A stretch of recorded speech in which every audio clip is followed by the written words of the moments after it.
நல்லா கொதிக்க கொதிக்க இட்லியோட இந்த மாதிரி ஒரு இட்லி பொடி வச்சு சாப்பிட்டோம் அப்படின்னா எந்த சட்னியுமே வேணாங்க, அவ்வளோ அருமையா இருக்கும்.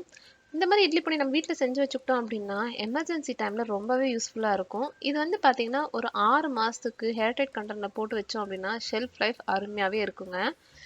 இட்லி பொடி எப்படி செய்யலாம் அப்படின்றத பார்த்துடலாம். Welcome to Hema's Chettinad kitchen.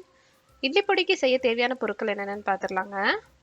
நான் இன்னைக்கு 1 கப் அளவுக்கு உளுந்தப்பருப்பு எடுத்திருக்கேன்.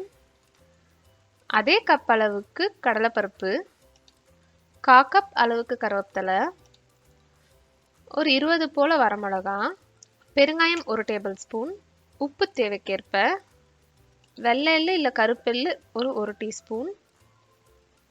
செய்முறை பார்த்துடலாங்க. நல்ல ஒரு அகலமான கடாய் எடுத்துக்கோங்க.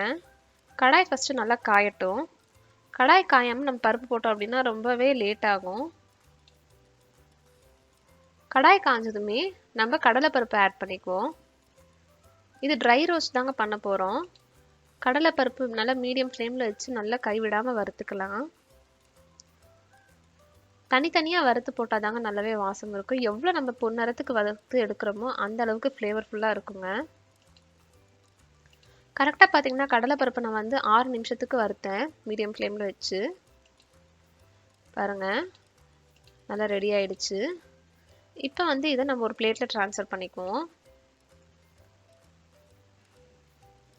அடுத்தா பார்த்தீங்கன்னா அதே கடாயில் உளுந்தப்பருப்பையும் ஆட் பண்ணிக்குவோம்.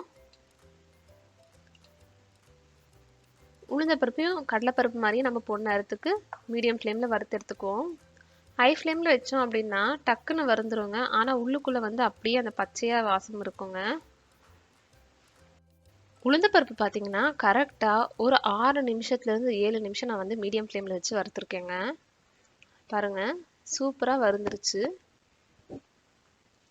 இப்போ இதை வந்து தனியாக ஒரு பிளேட்டில் ட்ரான்ஸ்ஃபர் பண்ணிக்குவோம்.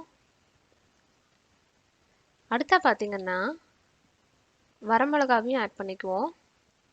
ட்ரை ரோஸ்ட் தாங்க பண்ண போகிறோம். எண்ணெய் ஊற்றி நம்ம வரமிளகாலாம் வறுத்தோம் அப்படின்னா அந்த எண்ணெய் வாசம் வந்து டக்குன்னு வந்துடும். அது போக நம்ம ஷெல்ஃப் லைஃபுக்கு வந்து லாங்காக இருக்காது. சீக்கிரமே அந்த சிக்கு வாசம் வந்துடும். வரமிளகாவோடைய நான் உப்பையும் ஆட் பண்ணி வறுத்துக்க போகிறேங்க. அப்போ தான் வரமிளகா நல்லா ஈவனாக வறுந்து வரும். ஒரு 2 மினிட்ஸ் வதக்குனீங்கன்னா போதுங்க. பாருங்க, வரமிளகா நல்லா வறுந்து வந்துருச்சு. இதையும் ஒரு பிளேட்டில் ட்ரான்ஸ்ஃபர் பண்ணிக்குவோம். அடுத்த பார்த்தீங்கன்னா எள்ளையும் வறுத்துக்குவோம். எள்ளோட கருவேப்பிலையும் ஆட் பண்ணிக்கலாங்க. எள்ளு நல்லா சடசடன்னு வெடிச்சிச்சு அப்படின்னா வறுந்துருச்சுன்னு அர்த்தங்க. அதே மாதிரி கருவேப்பிலை பார்த்தீங்கன்னா நல்லா மொறுமொறுன்னு வறுந்து வந்துடும். பாருங்கள், எள்ளு நல்லா வெடிக்குது. கருவேப்பிலையும் நல்லா மொறுமொறுன்னு ஆயிடுச்சு.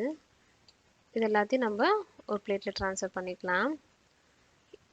பாருங்கள், எல்லாத்தையும் ஒரு பிளேட்டில் வச்சு நல்லா ஆற வச்சாச்சு. இது கூடயே நம்ம பெருங்காயத்தையும் ஆட் பண்ணிக்கலாம். இப்போ நம்ம இது ஆறுனதுமே ஒரு மிக்ஸி ஜாரில் போட்டு நல்லா ஒரு பொறுன்ற அளவுக்கு அரைச்சிக்கிறோம். ரொம்ப நைஸாகவும் இல்லாமல் ரொம்ப பொறுன்னு இல்லாமல் ஒரு மைய பதத்துக்கு அரைச்சிக்கலாங்க. ரொம்ப நைஸாக அரைச்சிட்டோம் அப்படின்னா நல்லா வலுவலுன்னு இருக்குங்க. பார்த்தீங்கன்னா பேஸ்ட் மாதிரி இருக்கும் நம்ம எண்ணெய் ஊற்றி கலக்கிறப்ப.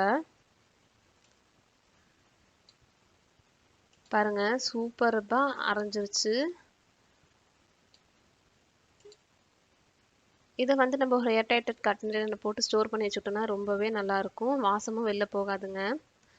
பாருங்கள், கொதிக்க கொதிக்க இட்லி வச்சு சாப்பிட்டோம் அப்படின்னா சான்ஸே இல்லைங்க. உங்களுக்கு இட்லி பொடி எப்படி சாப்பிட்டா பிடிக்கும் அப்படின்றத நீங்கள் கமெண்ட் பண்ணுங்கள். ஹேமாஸ் செட்டிநாடு கிச்சனோட வாட்ஸ்அப் சேனல் லிங்க் நான் கீழே டிஸ்கிரிப்ஷனில் கொடுத்துருக்கேன். போய் ஜாயின் ஆகிக்கோங்க. பாய்.